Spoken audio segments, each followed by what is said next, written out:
And good morning, everybody, and Viva Los Angelitos. Welcome to Halos in the Infield pregame show. Today is June 4th, 2023, and I have way too much energy for a team that is looking to avoid the sweep. So there you go. The cat's out of the bag in case you've been living under a rock or you've been subject to local blackout restrictions, such as me. Probably a good thing. But the Angels are looking to avoid getting swept by the division rivals, Houston Astros. Now, today for the Angels, we have Griffin Canning, who is 4-2 with a 4.89 ERA, going up against JT France, who is 1-1 with a 4 ERA. We're going to dive a little bit into Canning and France. Let's start with JP. Sorry, I said JT. JP, my apologies. Jonathan Patrick France, for those keeping score at home. So in his last couple starts, where did those go? Well, let's talk about his season in general. He's only thrown 27 innings, and he has given up 12 earned runs. So that ERA of 4 is what is jumping out at me immediately. Okay, here we go. All right, so in his last 3 starts, once again, this is for John Patrick France. He is my phone's getting blown up. Sorry. 6 innings pitch, 7 hits, 4 earned runs, and that was against Minnesota. Okay. On 5/23 at Milwaukee, 5.2 innings pitched. He gave up 5 hits, only 1 earned run. So a very good outing there. And then on the 17th of May versus the Cubs in Houston, 3.2 innings pitched, 9 hits, 6 earned runs. So he does give them up. He does serve up the runs. Don't worry. We are going to dive into his advanced pitching stats just a little later. But before that, let's talk about our boy Griffin Canning, who's been having a fairly average season. Keep in mind, this guy is recovering still from Tommy John a couple years ago. So this is his first real go and first real opportunity post-surgery. And he hasn't been doing that bad in his last 3 games. So May 29th at Chicago, 6 innings pitched, 3 earned runs. Out of a guy like Griffin Canning, you're going to take that all day long. Now, let's talk about what was probably the best start of his career versus the Red Sox in Anaheim. Now, for any of you guys who don't remember, because you've just had so much trauma to the head emotionally from this Astro series, we did sweep the Red Sox. And the Red Sox are a good team on paper. They have a good record. So that was a good team that we beat. Griffin Canning picked up the win in that. 7 innings pitched, only gave up 2 hits, no earned runs. He did walk 3, so a little bit of command issue. That's kind of always been Griffin Canning's Achilles heel. But overall, that was a great start. If you can get a start like that, out of anybody, but especially Griffin Canning, that's great. Griffin Canning, to me, is a guy who has to prove this year that, A, he's capable of staying healthy. And that's his biggest thing. So far, so good. We're knocking on all the wood possible. Everything that's wood, we're knocking on it because we really need this guy healthy. Okay, Griffin Canning is a great and talented pitcher. That was one of Billy Epler's better draft picks. Now, as we know, our boy Billy Epler was not a great drafter. He drafted athletic ability. That was the biggest thing that he looked for. Are you an athletic guy? Can we transform you into a ball player? Joe Adele is able to jump over the Goodyear blimp. That's great, brother. You can jump on 150 stacks of whatever the heck those pads are. Cool. But can you field a baseball? Can you get a hit? That's kind of always been Billy Epler's thing. Loves the guy who are great athletes. Can take nothing away from Deshaun Knowles, Jeremiah Jackson, Joe Adele, Brandon Marsh. But a lot of those guys, with the exception of Brandon Marsh now in a different organization, haven't been able to fully prove that they belong in the majors. And that's where Griffin Canning's been. A lot of potential, a lot of great stuff out there. But his health is what's been the big question mark. So we'll continue to hope that Griffin Canning can stay healthy. And then finally, covering his last 3 starts on May 17th against the Orioles, 5.1 innings pitched, gave up 9 hits, but only 3 runs, and he only walked 2 in that outing. So, what Griffin Canning are we going to get today? Hopefully, one that can at least help the Angels salvage one game. Because if we can do that, then it was a 500 road trip, right? Uh, I'll take it. Take it. Okay. So let's talk about JP France's advanced analytics. Okay. So this is all on Baseball Savant. Every time I do the pregame, I like to cover this stuff. And so far, I've been able to predict these things accordingly. I'm not saying that I'm a baseball guru. I'm not. Trust me. What I'm saying is this information is out there for anybody. You can read it. I can read it. So with that being said, the Angels have to take these scouting reports as gospel. They're there for a reason. Now, JP France isn't going to blow you away with his fastball, 94 miles an hour. Okay. So we're talking about a Chase Silseth type of fastball. Now, Chase Silseth was great the first time through the batting order. It was the second and third time when that velo started to drop to the low 90s where he started to get hit around. So JP France at 94 miles an hour, yeah, he's going to give you some 96. He's also going to give you some 92.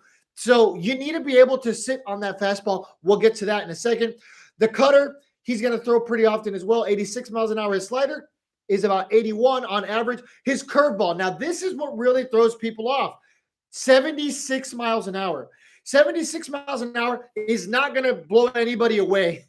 Neither is a 94 mile an hour fastball. But when we're talking about two speeds that he loves to throw in different locations with a 20-mile differential in speed, that's going to throw guys off. And that's why his whiff percentage is so high. He is very good at utilizing his pitches. Now, for any of you old folks like me, well, I mean, I'm only 28, but, we get a lot of guys who are like Mateo's age or a little younger. But Greg Maddux was one of those guys. Greg Maddux didn't blow you away with his fastball. Maybe in the beginning of his career, sure.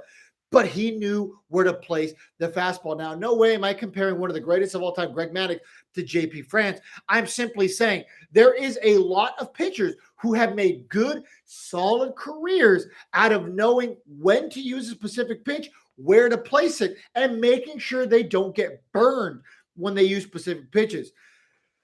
And then finally, he's got a curveball, 83 miles an hour. Once again, that's about a 10-mile-an-hour difference. So between the fastball, the curveball, and the changeup, there's a big differential in speeds there. Exactly, Randy. That's exactly what smart pitchers do. You have to know when to use your pitches. Okay, so let's talk about the pitch that he uses the most.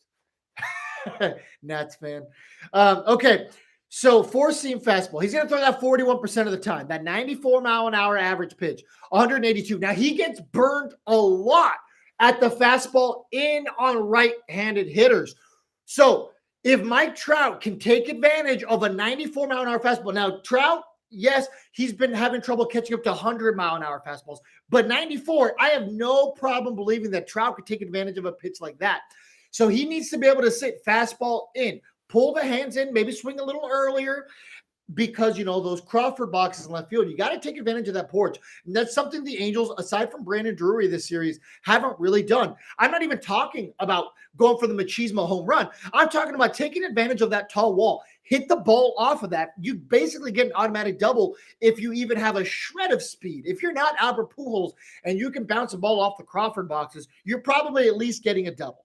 So I'm not even talking about home runs. Take advantage of that. You know who else I'm really looking at to take advantage of the fastball out and away? Shohei Ohtani. Shohei Ohtani. Ohtani needs to be able to go opposite field, okay? This is going to be the game where Shohei Ohtani turns it around. I'm calling it. I think he's going to have a great game. I'm calling 3 hits. I'm not going to say something crazy like a home run, but 3 hits and at least 2 RBIs. I think Ohtani is really, really going to sit fastball. But enough about his fastball. Let's talk a little bit about his breaking pitches. He throws that cutter 16.9% of the time, the slider 15.5% of the time. And the slider really gets hit on, so looking at the zone, pretend you're a right-handed batter, because most people are, down and in. So it looks like probably I can't think of too many of our guys who are good at hitting sliders down and in off the top of my mind. But curveballs down in the middle part of the zone. Who's good at hitting that? Well, that would once again be the GOAT, Mike Trout. he's going to throw it 14.2% of the time. So Mike Trout never swings first pitch, right? He's well known for not swinging at that first pitch. Okay. So let's just say that France gives Trout that fastball in. Trout sits on it first pitch because that's what he does, and that's fine. That's the kind of batter he is. That's the kind of batter I was and am. So I won't blame him for that. I never swing first pitch. Honestly, first pitch, I step out of the box because I want to see the ball come in. I'm not gonna swing anyway. Okay, so curveball down middle part of the zone. Trout loves golfing that ball. So maybe that's the pitch where he comes through on. These guys need to be ready for that high 70-mile-an-hour curveball right in the middle part of the zone, right at the kneecaps. If we can sit on that, you don't even have to worry about the launch angle. You're already coming down and up naturally. So boom, let's drive some balls. Let's score some runs. Okay, and finally, his changeup. 12.4% of the time on the changeup. Changeup seems like it's primarily thrown to lefties from the hot cold zones I see here. So if any of our lefties can sit on that, maybe swing a little early once again, take advantage of pulling the ball, but we'll have to see. Let's talk about the lineup. Now we're talking about righty and lefty splits and hot and cold zones. By the way, this is all in Baseball Savant. So if you guys want to see exactly what I'm talking about, head on over to Baseball Savant, type in JP France. You'll see exactly what I'm talking about with the fastballs being down in middle part of the zone to righties and the curveballs. That's the pitches the Angels really, really need to sit on today. And we can see some fireworks today if they do. Okay, so now it's time for today's lineup. Let's start first with our Angels. Batting leadoff, Shohei Ohtani. I'm a big fan of that. We'll cover that at the very end. Batting second, Mike Trout. Batting third at first base, Brandon Drury. Batting fourth, the left fielder, Taylor Ward. Batting fifth, everyone's favorite catcher, Matty Ice, a.k.a. Matt Dice. Batting sixth, Hunter Renfroe. He is in right. Batting seventh, Gio Urshela at third base. Batting eighth, Luis Rengifo, who is currently batting .219, but he has had a decent series. He's at second base today. And batting ninth, the rookie of the year. You can put it on your betting sheets, Zach Neto. All right, now for the trash can bangers, the lead cast of Stomp, the musical. Batting first, the second baseman, Dubon. Batting second, their shortstop, Jeremy Pena. I believe that's his first name. I don't know all these guys' first names. Sorry, they're not my team. Batting third, the DH, Jordan Alvarez. Batting fourth, the third baseman, Alex Bregman. Batting fifth, the right fielder, Kyle Tucker. Batting sixth, the left fielder, McCormick. I believe his first name's Chad McCormick. Batting seventh, Diaz, the first baseman. Batting eighth, Myers in center. And batting ninth, our kryptonite, Martin Maldonado. So who are we going to look out for today's game? Well, that's got to be Marty McFly, Martin Maldonado. He, for whatever reason, joins the list of people who just love hitting against the Angels. The guy can't hit water if he fell off a boat against any other team. But for whatever reason, this man turns into Babe Ruth when he plays the Angels. So look out for him. Obviously, Alex Bregman's another guy you got to look out for. Griffin Canning is susceptible to getting bit by the gopher ball, especially in a place like Houston. Yes, the roof is probably going to be closed. Yes, it's humid. When it is humid here in Texas, the ball flies. I went to the Rangers game yesterday. The roof was closed. It was like hitting in zero gravity. Seriously, these guys would like tap the ball and the ball just flew. Just because it's air conditioning doesn't mean the air is not thick. Remember, they still open up the roof during the day because, the grass still needs to grow. So, I mean, the air in there is still thick, whether it's air conditioned. I mean, it's still warm in there, dude. The Arlington Stadium was air conditioned, but it was still hot as hell in there. And I started thinking to myself, this is kind of stupid. What's the point of an air conditioned stadium? And then I walked outside, immediately started sweating, and I was like, this is why air conditioning exists in stadiums. If any of you guys are going to come out to Arlington for the Angels-Rangers series, I should be in town. I'm going to be going to the East Coast to Virginia and Baltimore this week. But I should be back for the Rangers series. So if any of you guys are going to be here, let me know. Let me read some of these comments before we talk a little bit about the Angels lineup and what to expect out of today's game. I forgot my laptop's not touchscreen because I have my iPad right here. So I'm like sitting here scrolling, like, why is it not working? And then I'm like, oh yeah, okay. My computer is not touchscreen. Hello, Grill Master. How's it going? The box score, as an old school 30-year-old Angels fan, I'm starting to slowly hate the Astros now. Brother, if you didn't already hate the Astros, we have problems. This is like the new evil empire, right? And it's so tough because as a baseball fan, I'll tip my cap. 2017, obviously, that was a disaster. These men deserve to get booed for cheating. But overall, the organization is just run so well. They're a well-oiled machine. And, I always say the same thing about the Dodgers. I hate the Dodgers, but they treat their minor leaguers well. They have state-of-the-art facilities. They honor their team's history. These are organizations that are run really, really well. Before we started recording the episode on, what was that, Thursday, with Courtney, Todd and I, we were talking about how well the Astros are run. Obviously, we have an old friend of ours who is in the Astros organization, and him and I were texting that day, and he was just telling me about how well run the organization is. I won't dive deep into it. Obviously, Randy, you can message me personally, and I'll tell you, but that's not public information on how the Astros run their organization. I feel like the Angels get back there and play, please. And they got brother, I am the show. And I feel like the Astros are like, it's okay. Here's a $25 Starbucks gift card. Go get some. That's what it is. Dramatic, sure, but I feel like that's exactly where we are. I hated the Astros a long time and already added liquor to my coffee so I can watch the game. There you go, Nets fan. Some Irish coffee, maybe. Sonia, it's just I never had a reason to hate them before. Trash organization before the realignment.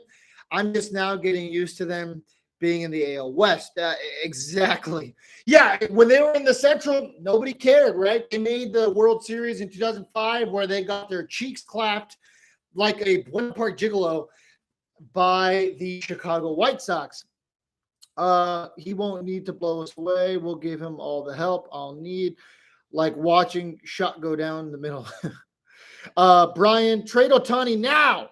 If he gets injured, we are screwed and untradeable. Let's get a few more Netos and Ohapis for Ohtani. That's going to be something that needs to be talked about in great detail. Obviously, we've been covering this like crazy on this network. What is this organization going to do with Shohei Ohtani? Because it is a little too early, and I understand, I hate being that guy. It's too early to hit the panic button in the sense of, all right, let's tear this down. But we're also 30 for 30. 30 and 30, sorry, not 30 for 30, the documentary. We're 30 and 30. So as Roger Lodge would like to say, the season starts today, folks. And as Artie would say, this, I appreciate the kind words. Rob, okay? And say what you want about Ohtani being your guy out of the bullpen. He is still the paper. I get it. Completely get it. And that's the kind of guy you want out there. That's what you're paying to do, right? But here's the thing. Ohtani has not been on fire lately. Now, we always say that you have to, on the mound, you have to be able to hold your players accountable. Okay, we get hate for that all the time. But the real thing that I'm looking at here is the fact that he's not performing on the mound. Is it really that bad to tell him, you know what, man? Jaime's good right now. You're struggling right now. 2 out of your last 3 starts haven't been terrible. The last one wasn't great. And then right before that, they weren't great either. Okay. And I get it. Baseball, peaks and valleys. There is highs, and for anybody who played baseball, there is lows. This game will hate you if you let it. But with that being said, you have to be able to tell, hey, Shohei, you know what, man? Jaime's the hot hand right now. This is a sport about riding hot hands. We're going to give Jaime his scheduled day. That's what you have to do. You can't be afraid to stand up. And Ohtani's a team player, right? He's always said that he's a team player, and we have every indication to believe he is. Great teammate. Is Ohtani really going to be that offended? And if this is single-handedly the reason, well, now, I can't. He's going to be a diva like, I have to leave. I can't keep doing this. then so be it. At that point, he wasn't a good teammate. But I don't fear that with Shohei at all. But Rob, I will say they have to ride the hot hand. Right now, it's Jaime. You shouldn't be pushing back his starts. Courtney, I am ready for more emotional damage because of this team. Robert Courtney, can we take stress leave from work due to the Angels? Rob, aren't you your own boss? You can. You can. I can't. My work never stops. I was bred to hate the Dodgers, family of Giants fans. The box score, well, I can live with the Giants, okay? The Giants have won a lot of World Series in my lifetime. 3 in the span of 6 years. But I don't hate the Giants. They're responsible for 2002, and their collapse in Game 6 led to our ring. So I'll take it. Brian, Ward hitting fourth. Why? Say what you want. He did well yesterday in terms of getting a couple hits. He's not driving in a lot of runs. So I definitely agree with you that maybe it's kind of a bad idea to put a guy with 22 RBIs to bat cleanup. Honestly, right now, I'm still putting Renfroe, though he's struggling a little bit, at cleanup. The thing is, I just want to see some consistency out of this lineup. I don't hate Ohtani batting leadoff at all. He has not been coming in, driving in runs in those moments where, they intentionally walked him a week ago today. They walked Trout to get to Ohtani, and Ohtani struck out. So if Ohtani's not going to drive in runs in situations like that, that's fine. Let's let him lead off. The guy's good at getting on base. And, he's batting 274, so he's still hitting the ball. 40 RBIs, yes, you don't want to necessarily have that guy bat leadoff for a long period of time. But if that's going to jumpstart him again, then so be it. The Angels are kind of always use that position to jumpstart guys. Look at Justin Upton a couple years ago. But honestly, I don't hate this lineup with what could have been done. I still would love to see Neto back lead off one day, but I also know that right now he's hitting the skids a little bit. The guy's a rookie. I have no problem giving rookies free passes. I have every problem giving guys like Ward or Rengifo free passes if somebody is bumping them out. For instance, Moniak. Moniak's on fire. Great. We should probably leave him in there, but, he's been sitting long enough now, so who knows. LOL, yes, we need disability leave and PTO from all this stress. Yes, I agree. Astrozonas, I can't watch anymore. Neither can I. Luckily for me, I'm local blacked out. The box score, you froze on my end. You're skipping bad. Darn Texas internet. That's it. Got to move back to Cali, please. Yeah, I'm hoping to. Internet on the Spectrum. I have Spectrum internet also. So, you meant it as a joke, but still. Sonia, I like your style. Rob and Courtney, I just drink. There you go. Take a shot every time the Angels strike out.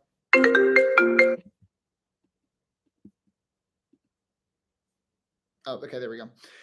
Would you send Mikey down so he could start getting some reps? Honestly, I'm not leaving him up at this point. And what's the point of leaving a hot, capable young hitter who needs to stay in his groove and just dumping it? Letting him rot on the bench. If you're going to do that, why did we even send down Brett Phillips? I understand Brett Phillips was not performing. That's not my argument. But Brett Phillips, he can come off, he can run for you, he can make some catches. Why are we wasting Mickey Moniak's bat or at least his development? Everyone keeps talking about Joe Adell and, the guy needs his reps. What about Mickey? I would hate to use an option on him because we held him up, and if we're just going to send him right down again, what was the point? Courtney, is Ohtani's pitching performance concerning? I believe this time last year he was already in talks of a Cy Young. I'm not going to say that it's concerning yet for the Angels, but it is concerning for Shohei Ohtani in a contract year, right? You're competing for a contract, just like Gio Urshela, just like Hunter Renfroe. All these guys are essentially on tryouts with A, the Angels, and B, the rest of the league. Hunter Renfroe batting 256, 30 RBIs, 11 home runs, and it's where he's supposed to be, all right? The guy's going to be at 25 to 30 home runs. The guy's going to be at 85 to 100 RBIs, okay? So I'm not worried about a guy like Renfroe. Urshela is hot right now. He's a singles hitter. Great. He's a guy that should be batting leadoff. You want to talk about a leadoff hitter? It's Gio Urshela because Gio Urshela has good at-bats. Gio Urshela makes the tone for this entire lineup. That, or put him at the bottom of the lineup and move Neto to lead off. But I understand where the mindset is. If Ohtani's not driving in runs at the moment, let's put him at leadoff so at least we can use his bat and good eye to get on base. Mateo, this team is concerning. You are not wrong, my friend. You are not wrong. I hope the Bay Area is beautiful today. I hope the weather's out there is fine. I have a baseball game tonight at 8 p.m. We'll be playing from 8 to 11 o'clock tonight under the lights, obviously. And it'll be about 85 degrees, and the humidity will be about 60 to 70% still. Texas. The box score. Ohtani's last 3 seasons after 12 starts. Now, we follow the box score on Instagram because he did post this stat, and he sent it in our group chat as well, the one that we have with Todd and Rob to discuss, when they're going to be posting their podcast episodes, things like that. So, yeah, follow the box score. Rob, him, and soon-to-be Sonia is going to be doing a good job over there. 3-1, 58.6 innings pitched, 3.7 ERA, 83 Ks in 2022. 6-4, 73 and a third innings with a 2.9 ERA and 90 Ks in 2023. And 5-2 with 71 innings pitched with a 3.3 ERA with 96 Ks. 900 Ks would be crazy. But yes. So here is where I am on Shohei Ohtani one last time. I'm not hitting the panic alarms yet. I am a little more worried about having other guys in the rotation skip to accommodate Ohtani. For instance, the whole Jaime Barria thing. He's the hot hand right now. I am not bumping Jaime Barria and whatever routine he's clearly got working for him right now for a not elite Shohei Ohtani. I was going to say struggling, but I caught myself. See, Randy, you changed my mind a little bit. I'm not saying struggling Ohtani, but I am saying you can't bump a hot hand like Jaime Barria right now for Shohei Ohtani. So that's just about going to do it from me out of the postgame show. The pregame show, sorry. The game's going to be in about 30 minutes. So until then, check us out on all of our social media at Halos in the Infield on everything. Check out our friends over at Catella Chronicles as well. And make sure to check out our friends over at the Box Score. And when and if we get swept, head on over to Noble to drink your sorrows away. Tell them the Halos in the Infield sent you. I'm not a big beer guy at all. I especially don't like those hipstery beers. They have the Cocoa Puffs beer. They have the Cinnamon Toast Crunch beer. And you know what? Not as bad as you would think. Because when I first heard that, I'm like, bro, that sounds like dog water. And Todd's like, no, it's actually pretty good. He was not wrong. It's actually pretty good. They had some pretty decent barbecue last week too. So they have these different vendors that come out, sell some food. So make sure to head on over there. June 10th as well. So go there today. Go there on June 10th for, not June 10th, for the, what's the event? The watch party. The watch party. Todd's going to be out there as well as some other Halos in the Infield personalities. June 10th. Yeah, I thought I got it wrong because I was like, oh, not June 10th. No, it is June 10th. It is June 10th. I'm second guessing myself. July 1st is the tailgate. I am flying out from the great state of Texas. Yeah, great state of Texas. I used to not suffer to say that. Now I do. I'll be out there, guys, for the tailgate. So I hope to see you guys all there. I called 714 tickets, old school, and bought my ticket already. So I'll make sure to see you guys out there. I'm driving because I bought a brand new car here in Texas about 3 months ago. And then 3 miles when I got it. But because I still have a California license and I move around a lot, I've been using my parents' address for mail forever.